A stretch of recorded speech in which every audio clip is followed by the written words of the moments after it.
높은 언덕을 겨우겨우 올라가던 자동차가 고개를 탁 넘는 순간부터는 쏜살같이 힘을 받고 내려가는 것처럼 2016년도 이 한 해라는 시간의 고개를 한 달 한 달 올라온 것 같은데 어느 순간인가 내리막길을 달리는데 얼마나 빨리 가는지 모릅니다. 저는 10월 달이 엊그저께 시작된 것 같아요. 11월 첫 주라고 우리가 성찬식 한 게 지난주 같아요.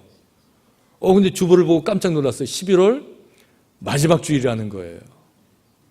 아마 여기 계신 분들은 그 시간에 그 흐름을 더 빨리 느끼는 분도 많이 계실 거예요. 그런 시간의 흐름 가운데에서도 하나님께서 우리에게는 정말 여러 가지 감사의 조건들로 우리의 삶을 채워주셨습니다. 특별히 올 한 해를 돌아볼 때에도 우리의 삶 가운데 하나님이 부어주시는 그 은혜가, 하나님이 주시는 그 사랑이 얼마나 컸는지요. 여러분, 그 감사를 많이 누리시고 또 하나님께 감사하시는 여러분들 되시길 주의 이름으로 간절히 부탁을 드립니다. 특별히 지난 주일에는 또 우리 추수감사 찬양축제를 함께 드렸습니다. 우리 속회별로 정말 아름다운 찬양으로 또 정말 재미있는 연극으로 또 이렇게 하나님께 주신 그 마음을 표현한 것 같아서 너무 좋았습니다. 더군다나 올해에는 특별 순서가 있었는데 지난 몇 개월 동안 열심히 연습했던 우리 기타 연주반이 드디어 데뷔 무대를 가졌습니다. 파란색 티셔츠를 쫙 입고 기타를 하나씩 딱 들고 오셨는데 저는 세시봉의 그 연주가 나올 줄 알았어요.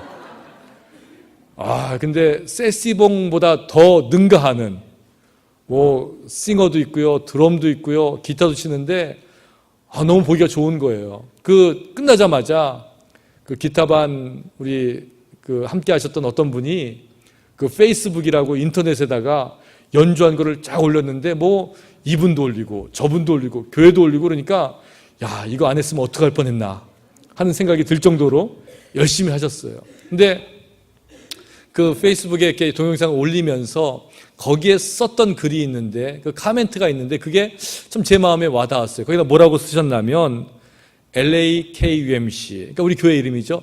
LA 연합감리교회 기타교실 데뷔 무대, 이게 타이틀이에요. 그러면서 추수감사절 축제에서 주님께 감사, 연주한 모든 분께 감사, 또 지도해 주신 선생님께 감사, 이렇게 감사했는데 맨 마지막에 있는 감사의 제목이 제 마음에 확 와닿았어요. 뭐라고 쓰셨냐면 들어주신 성도님들께 감사. 그렇잖아요. 내가 아무리 열심히 연습해서 잘한다고 해도요, 아무도 없는 자리에서 혼자만 하면 그게 무슨 재미가 있겠어요? 들어줄 수 있는 사람이 있다는 것이 얼마나 감사한지 모른다.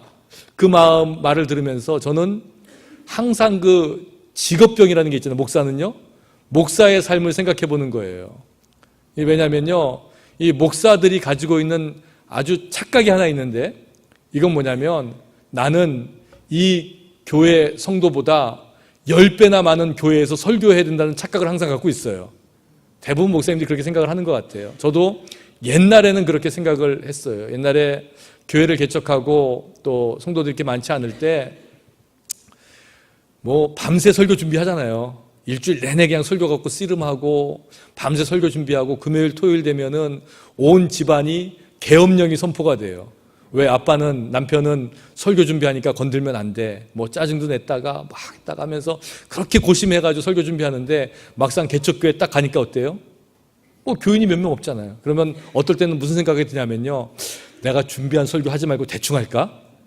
이런 마음도 들어요. 솔직하게 너무 아깝잖아요. 내가 그렇게 해서 열심히 준비했는데. 그런데 그 제 마음을 깨우쳐준 어떤 목사님이 계셨어요. 그 목사님은요, 나중에 사회생활 하시다가 직장생활 하시다가 이제 신학을 공부해서 목사님이 되셨는데 그러니까 어디 교회를 맡을 수도 없고 개척할 수도 없고 하니까 그냥 가정에서 예배드리는 목사님이셨어요. 그래서 그분 표현에 의하면 무임 목사다 이렇게 이야기를 하시더라고요. 무임이라는 것은 임지가 없는 목회자다. 그러니까 갈 교회가 없는 거예요. 또 목사가 아무 교회도 갈 수 없으니까 집에서 예배를 드리는데 그 목사님이 저한테 오더니 이 목사님 내가 아주 기가 막힌 아이디어가 있어요. 그러면서 저한테 막 쫓아오신 거예요.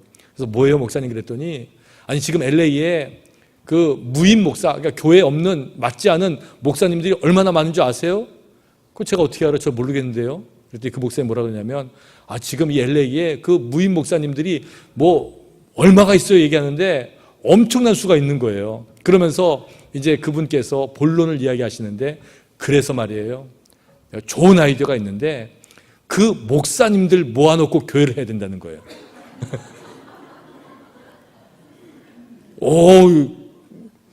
그거 굉장한 아이디어더라고요.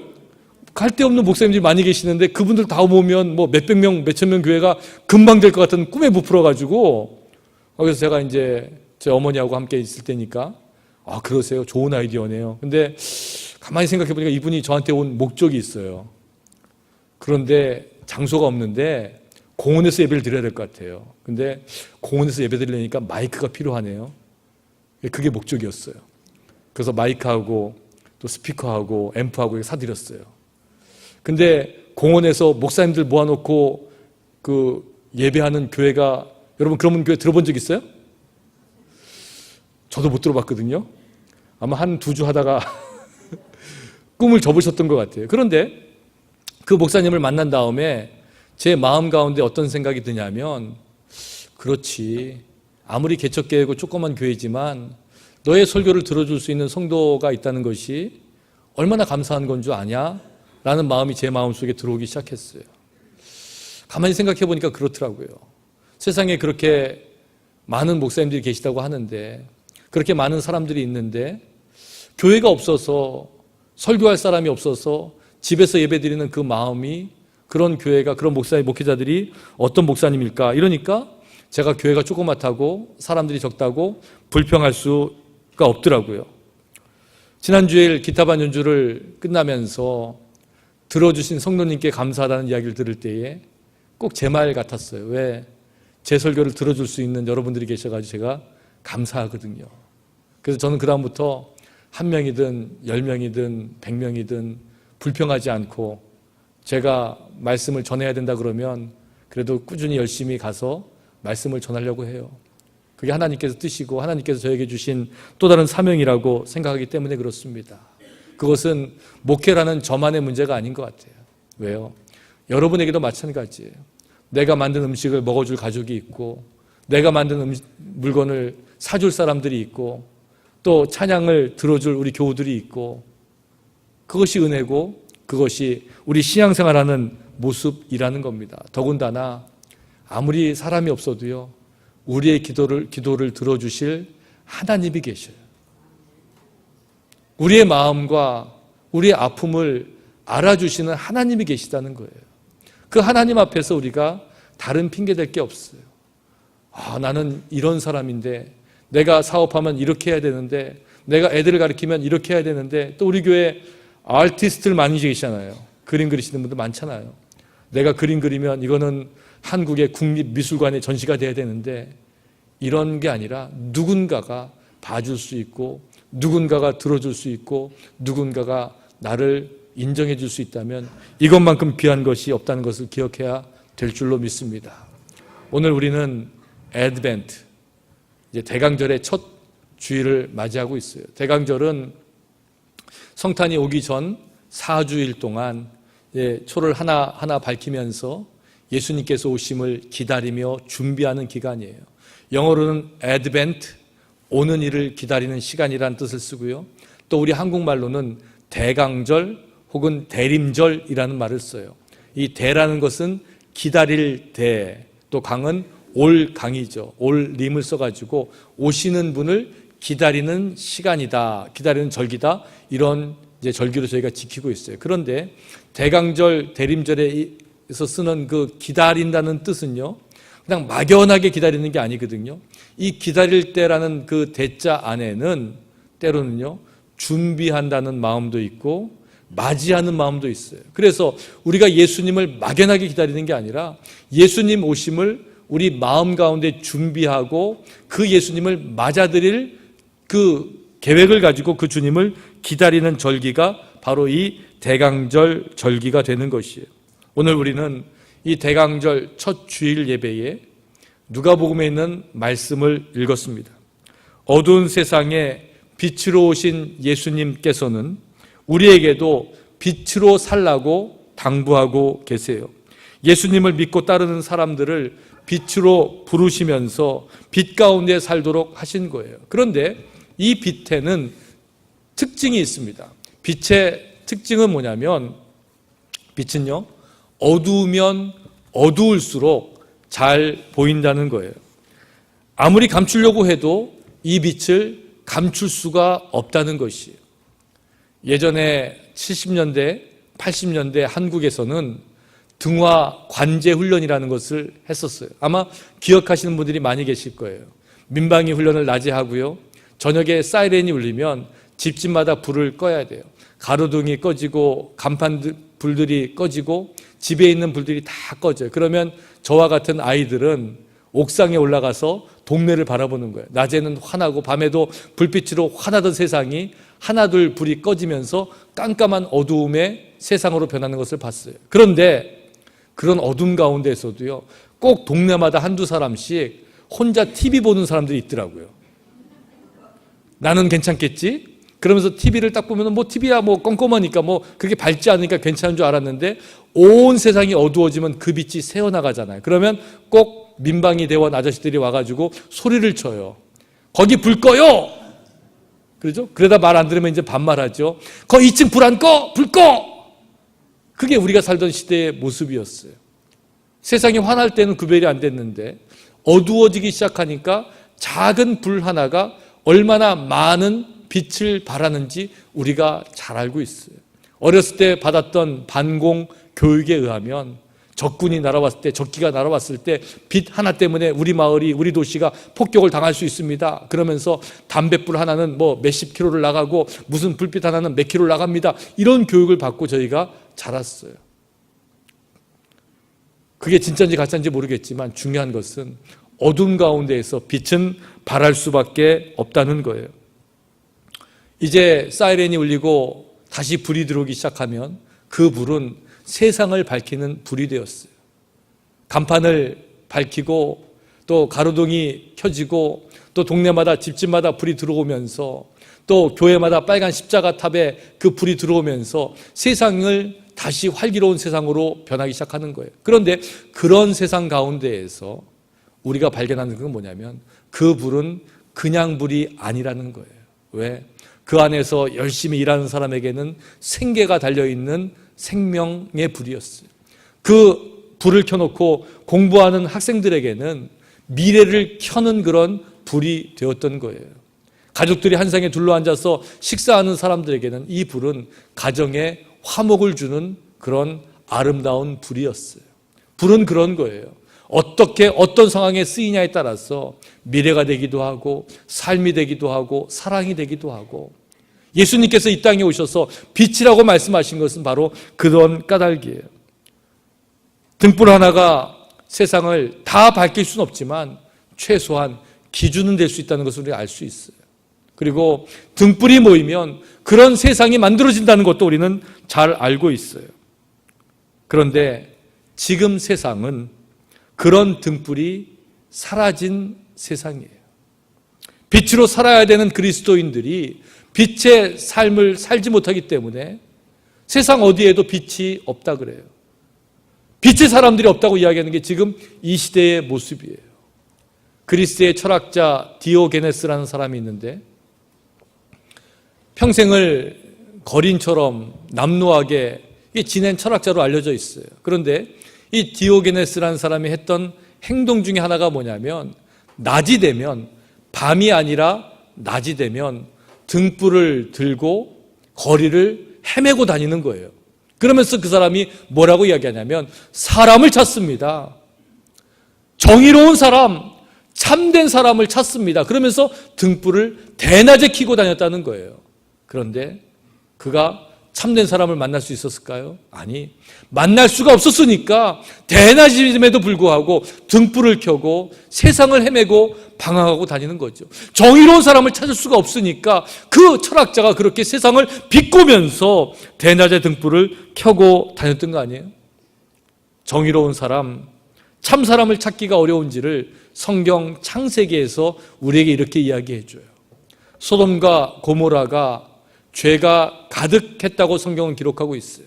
그런 세상 가운데에서 하나님께서 이 소돔과 고모라를 멸망할 계획을 가지고 계셨어요. 그때 아브라함이 하나님의 계획을 눈치채고 하나님 앞에 나아가서 조건을 제시하는 거예요.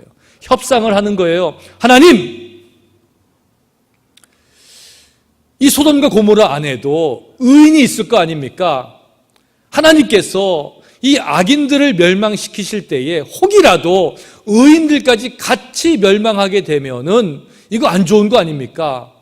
그러니까 의인들 때문에라도 하나님 그 심판을 멈춰 주십시오. 그러면서 아브라함이 뭐라 그러냐면 많이 생각했겠죠. 의인 50명만 있으면 하나님 멸하지 아니하시겠습니까? 이렇게 조건을 제시하는 거예요. 그러니까 아브라함이 얼마나 고민하면서 50을 얘기했겠어요. 그래도 최소한 50명 정도는 내가 찾을 수가 있겠지 이런 마음 가지고 50명을 제시했을 거예요. 그런데 하나님은 어떻게 말씀하세요? 그 조건을 넙죽 받는 거예요. 그래? 50명만 있으면 내가 멸하지 않을 거야.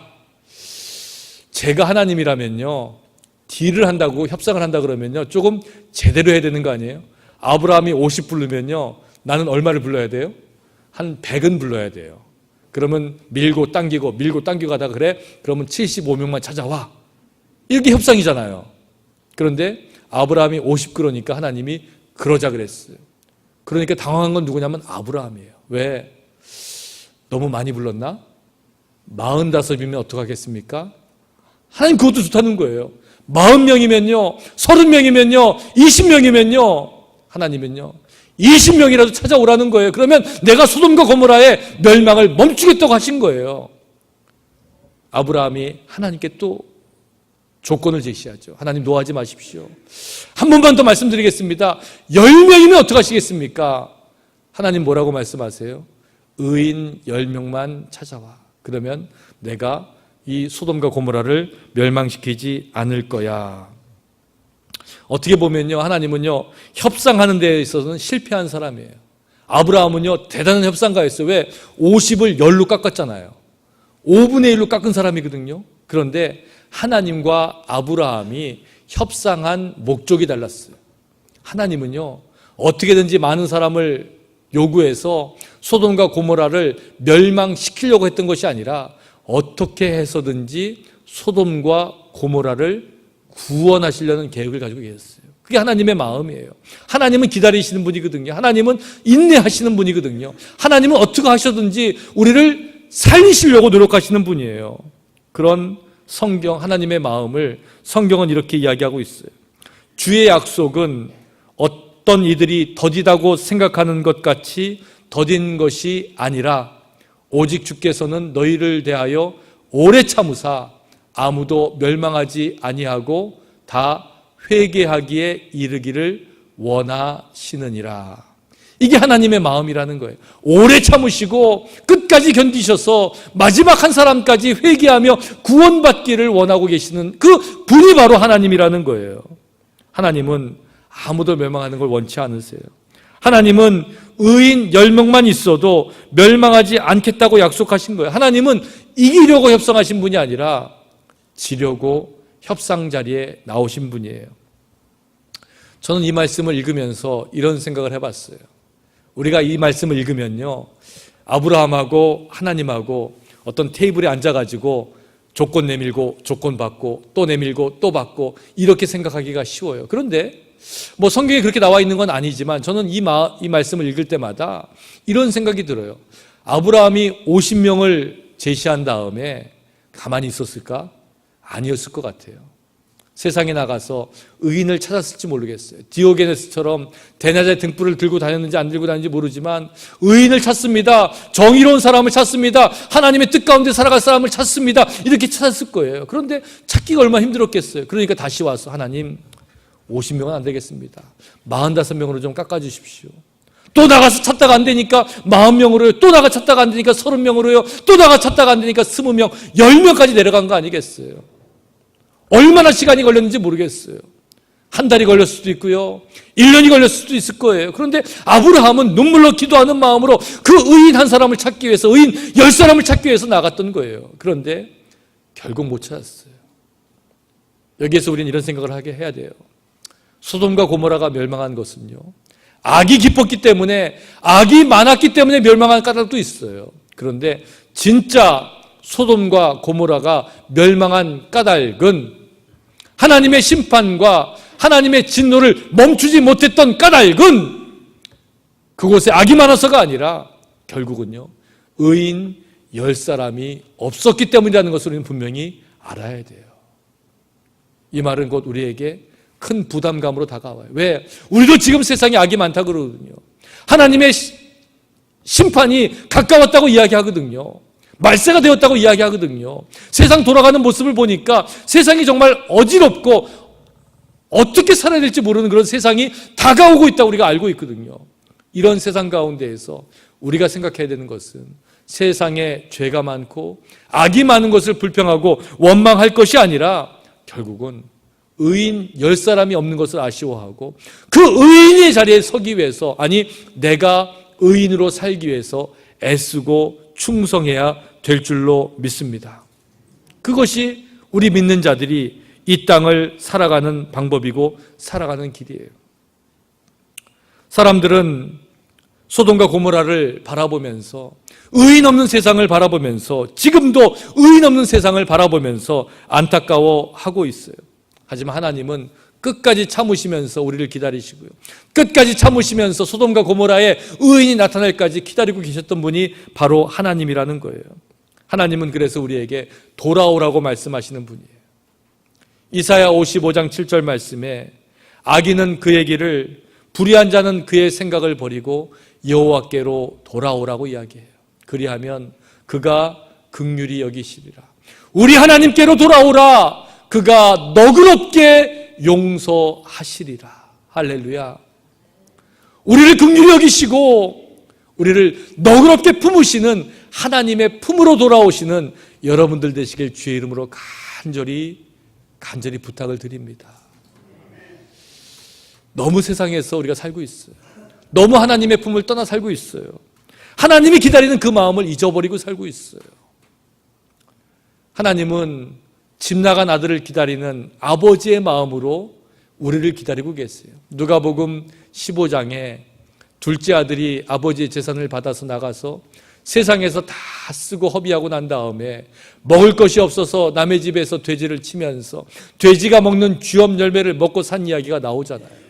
그런데 그 아들이 아버지 집에 돌아가기만 하면 살 건데 돌아가지 못하는 이유가 있었어요. 그것은 아버지에게 죄를 지었다는 거예요.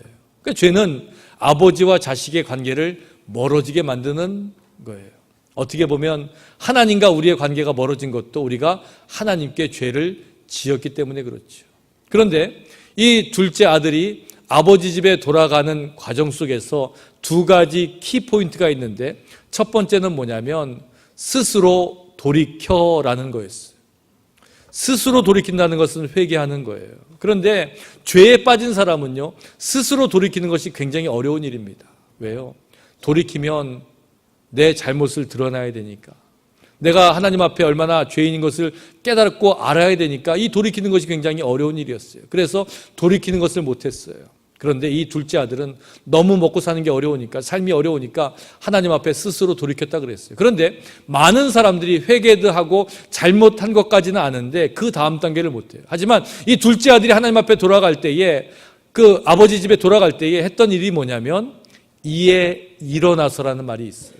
스스로 돌이켜 이에 일어나서. 이게 회개의 시작이고 회복의 시작이에요. 그 아들이 아버지 집에 돌아갔을 때에 돌아오는 아들을 보면서 그 아버지가 달려나가서 목을 껴안고 입을 맞추며 그 아들을 반갑게 맞이해 주잖아요.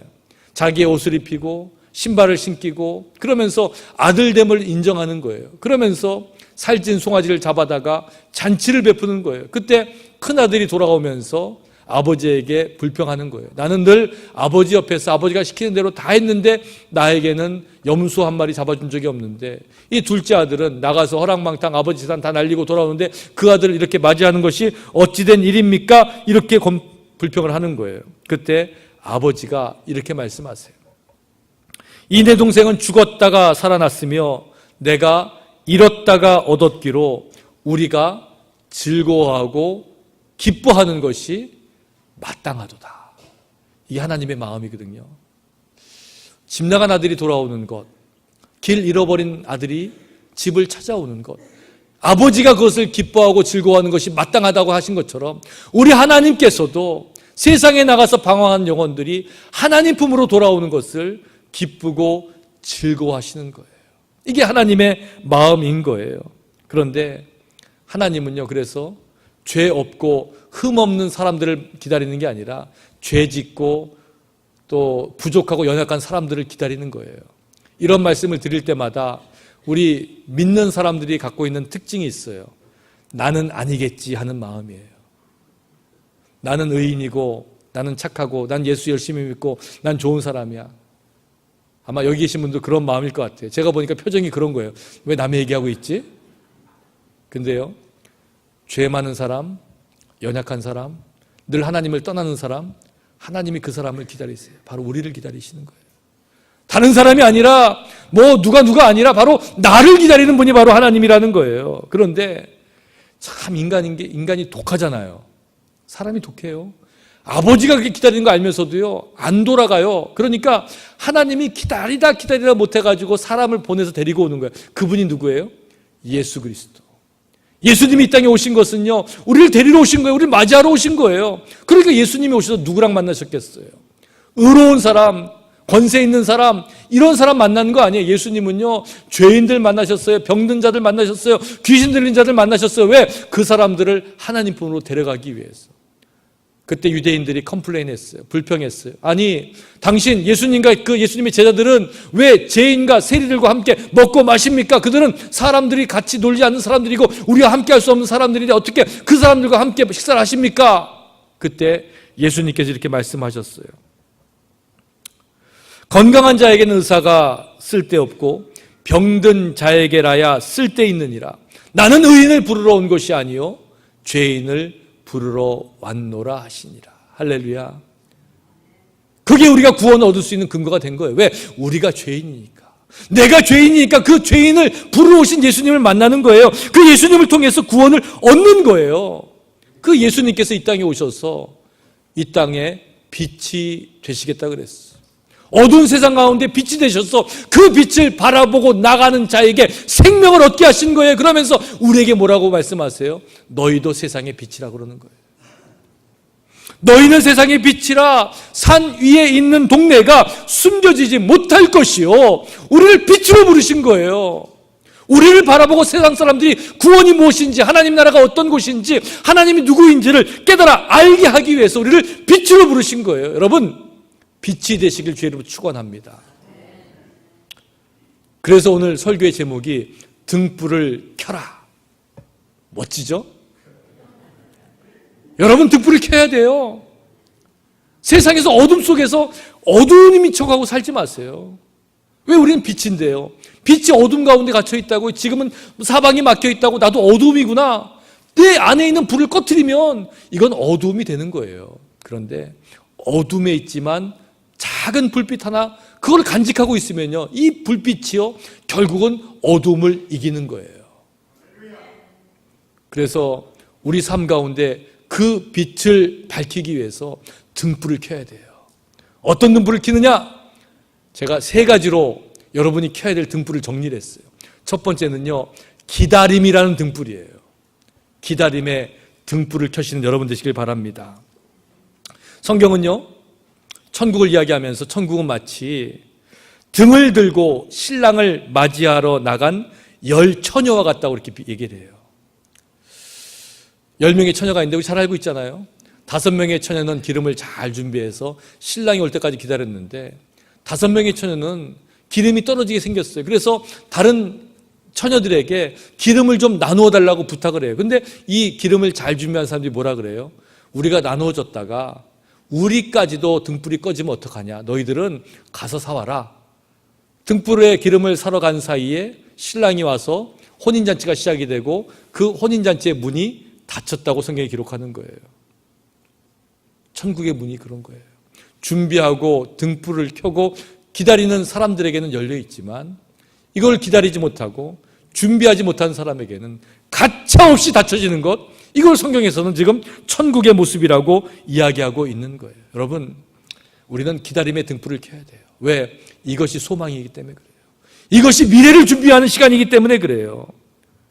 하나님은, 성경은 그 기다림의 등불을 준비했던 5 처녀를 칭찬하셨어요. 우리 삶 가운데에도 미래를 준비하고 한 걸음 한 걸음 미래를 향해 나아가기 위해서는 그 기다림이라는 등불이 있어야 돼요. 그렇지 못하면 미래를 향해 나아갈 수가 없거든요. 한국의 소설가 중에 김훈이라는 분이 계세요. 유명한 책을 많이 쓰신 분인데 이분이 소설만 쓰신 게 아니라 이제 에세이, 수필도 많이 쓰신 분이에요. 그분이 이제 수필을 쓰면서 자전거 여행이라는 책을 썼는데 그 자전거 여행은요, 그분이 그 자전거를 타고 다니면서 전국을 다니면서 느꼈던 이야기를 쓴 책이에요. 세상이 빠르잖아요. 비행기 타고 가고요. 뭐 기차도 요새는 얼마나 빨라요. 뭐 KTX 그래서 뭐 시속 몇백 킬로로 가는 기차가 있고 뭐 버스도 있고 자동차. 근데 이렇게 빨리 다닐 때는 보이지 않는 세상이 있는데 자전거를 타고 느릿느릿 가다 보니까 또 다른 세상이 보이더라는 거예요. 그러면서 자전거를 타고 가다가 경기도 화성에 있는 바닷가에 염전에 이르게 된 거예요. 그러면서 그분이 그 경기도 화성 바닷가에 있는 염전을 보면서 이런 글을 남기셨어요. 염전은 잡거나 기르지 않고 캐거나 따지 않는다. 염전은 기다리는 들판이다. 역시 글 쓰는 사람 뭐가 달라도 다르죠? 염전을 보면서 우리는 저 소금이 짤까 안 짤까? 왜 색깔이 저럴까? 이렇게 생각할 텐데 그분은 염전을 보면서 염전은 뭐 잡거나 기르지 않고 캐거나 따지도 않는다. 그러면서 기다림의 들판이다 이렇게 표현을 했어요. 그렇죠? 바닷물이 들어오면 이것을 가두고요. 그냥 두는 거예요. 햇볕에 마르고 또 마르고 마르다가 나중에 하얀 소금이 그 드러나면 그 가래 같은 걸 이렇게 다 긁어 모아가지고 뭐 담는 것. 이게 소금밭, 시간이 기르는 밭, 기다림의 들판에서 일어난 일이에요. 제가 그 글을 읽으면서 이런 생각을 하게 되었어요. 염전만 시간이 기르는 밭, 기다림의 들판이 아니라 우리 인생도 기다림의 들판이라는 거예요. 아이가 태어나면요 기다려야 돼요. 아이 태어났는데 잘 태어났어. 내일 모레 장가 가야지. 이런 분 안 계시잖아요. 계속 기다리는 거예요. 계속 기다리는 거예요. 가게 문을 열었는데 이제 내일부터 손님들이 줄 서겠지? 세상에 그런 가게가 있나요?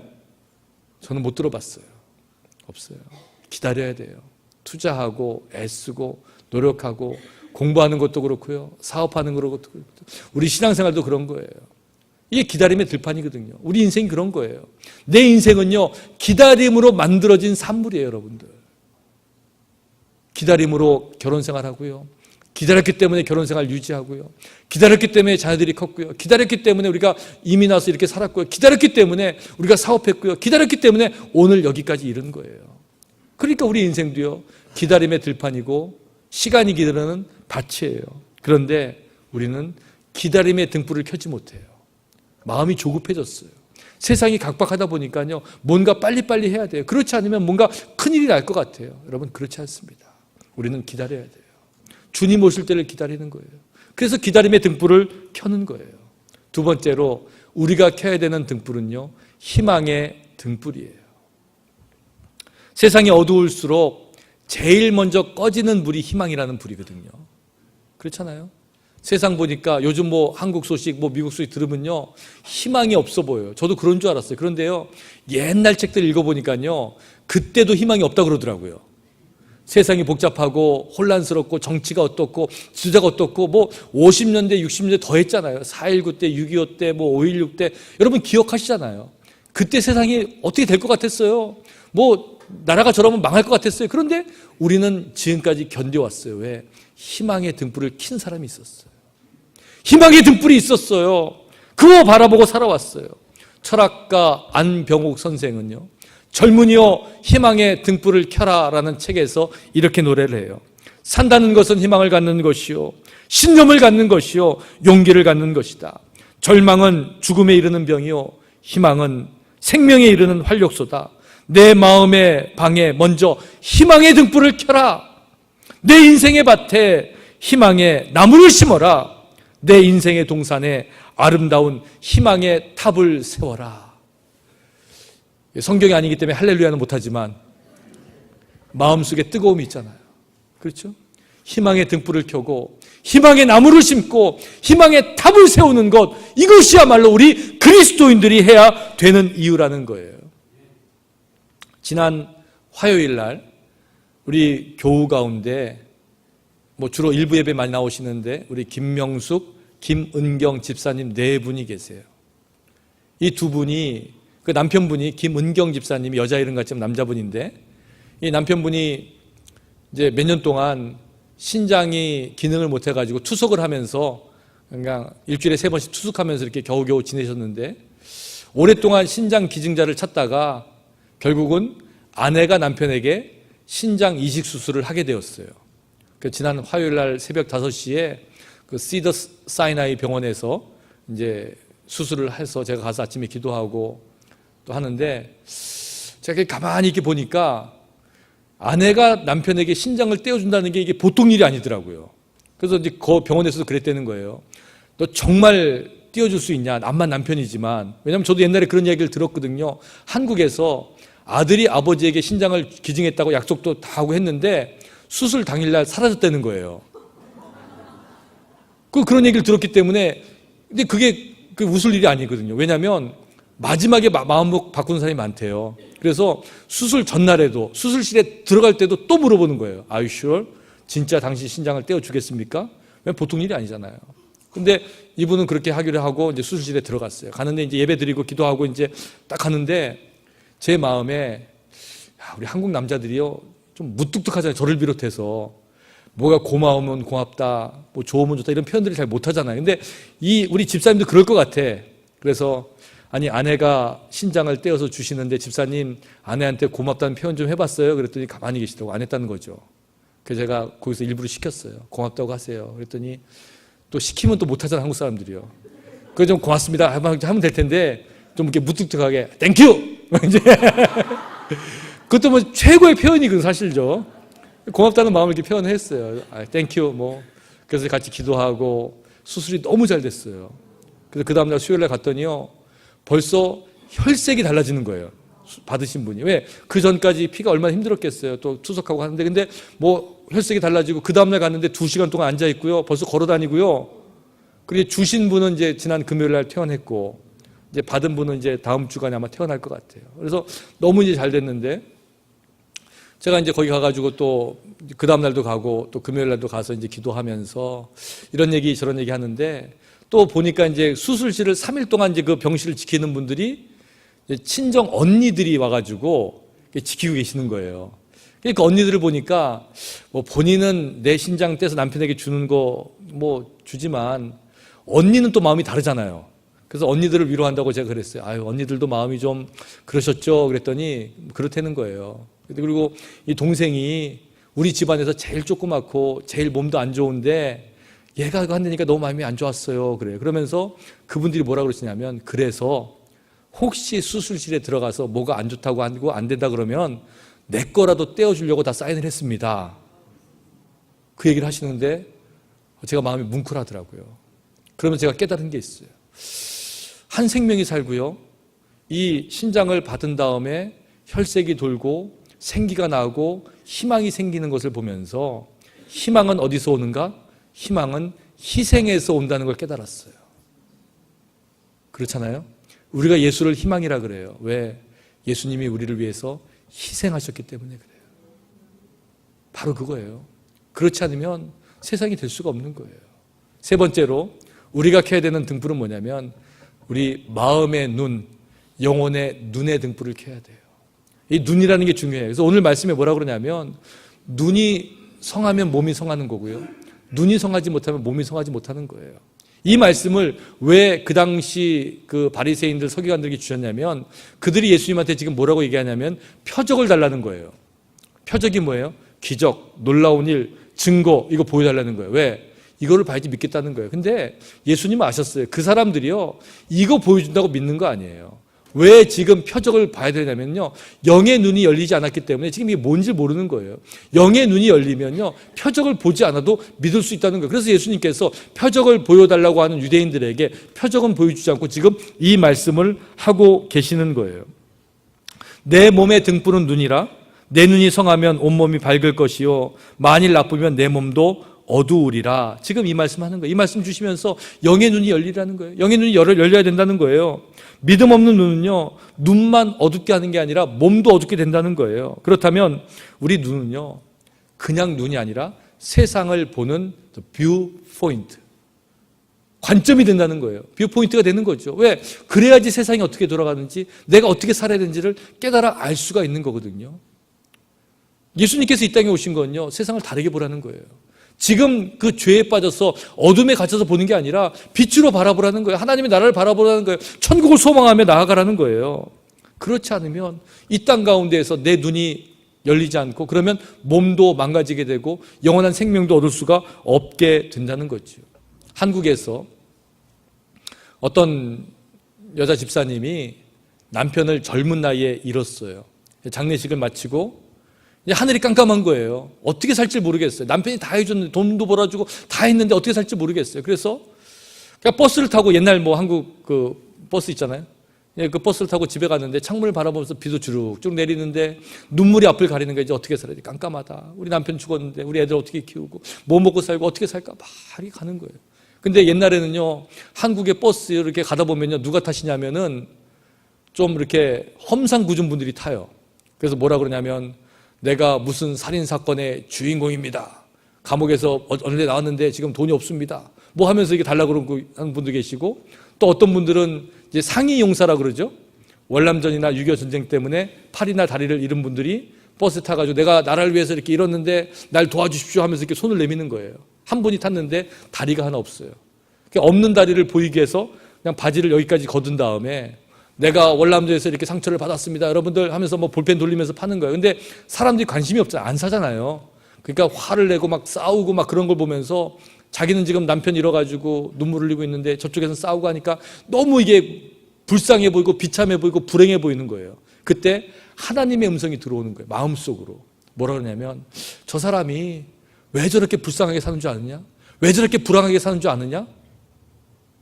어떻게 알겠어요? 왜 그러죠? 뭐 다리가 없고 그러니까 불쌍한 건가요? 돈이 없으니까 저렇게 사는 거 아닌가요? 혼자 이제 대답하는 거예요. 그때 하나님이 뭐라고 이렇게 마음속으로 말씀하시냐면 저 사람은 있는 것을 바라보지 못하고 없는 것만 바라보고 살기 때문이다. 그 말씀을 주시는 거예요. 그렇죠. 다리가 하나 없을 뿐이지 손도 있고 머리도 있고 눈도 있고 귀도 있고 입도 있고 다 있잖아요. 그런데 없는 것만 바라보니까 인생이 불행할 수밖에 없고 없는 것만 바라보니까 세상이 비참할 수밖에 없어요. 그렇구나. 내가 지금 남편 잃었다고 없는 것만 바라보니까 온 하늘이 막막하고 살 길이 막막한데 나에겐 자식이 있고 친정 식구도 있고 또 건강도 있고 젊음도 있고 앞으로 있는 게 많다는 걸 생각하니까 갑자기 뭐가 솟아올라요? 희망이 솟아오르는 거예요. 용기가 솟는 거예요. 이게 뭐예요? 이게 눈에 등불이 켜진 사람이에요. 세상을 보는 눈이 바뀐 거예요. 그러면 세상이 달라 보이는 거거든요. 여러분, 예수님께서 이 땅에 오셔서 빛이 되었어요. 그러면서 우리에게 빛의 삶을 맡기셨어요. 이제 등불을 켜야 될 때예요. 기다림의 등불을 켜시고요. 희망이라는 등불을 켜시고요. 우리 영혼의 눈, 마음의 눈이라는 등불을 켜시는 여러분들 되시길 주의 이름으로 축원합니다. 그 빛의 사명을 감당하심으로 하나님을 기쁘시게 하고 빛으로 세상을 아름답게 밝히실 때에 주님의 은혜가 이 대강절 기간 동안 여러분의 삶 가운데 임하시기를 다시 한번 간절히 축원합니다. 기도하시겠습니다.